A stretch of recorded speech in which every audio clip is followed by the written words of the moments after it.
Welcome again, friends. We are talking about prayer and the blessing that prayer is to us, and all that God releases to us when we approach Him in prayer. And today we will see the fact that through prayer we can bless others. Now, Jesus prayed for His disciples. Jesus. Also in the book of John, it's recorded Jesus has prayed for those who will become followers of Him much later on, which is you and I. So Jesus has prayed for us while here on earth. So praying for others is something we see in the life of Jesus. We see it in the life of the apostles, in the early church. So praying for one another is a way of blessing one another. Today, because of our circumstances, given the COVID-19, maybe many of us are not able to physically visit our friends and family. But here is something we can do. We can set aside time to bless people with our prayers. And the Bible encourages us. In fact, Romans 10:1, it says that we must make intercession for everybody. So as we look at scripture, there are all kinds of prayers that we find there, and we are encouraged to pray for different people, different circumstances, so on and so forth. So here are some of the prayers that I just want to place before us. We are asked to pray for the city where we are planted. So Jeremiah 29 verse 7 says that we ought to bless and we ought to pray for the city where God has positioned us. So I know each one of us, we are in different places, but here is a responsibility that we have, of blessing our city through our prayers. So we can make time to pray for our city. So I'm not going to read these verses though.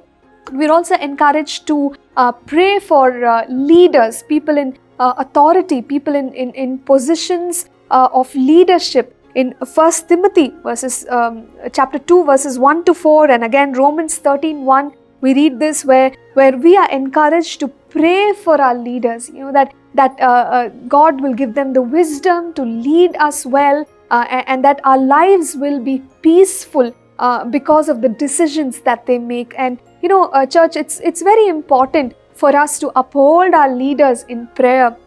I know sometimes we may get caught up in just making remarks about them, but here is the biblical way. Pray for leaders, pray for people in authority, so that they can be divinely led by God. And God has done this for so many leaders in scripture, where divinely He has orchestrated things and they have made decisions that have caused the extension of God's kingdom. So let's pray for leaders. Let's pray for people in position in places of authority.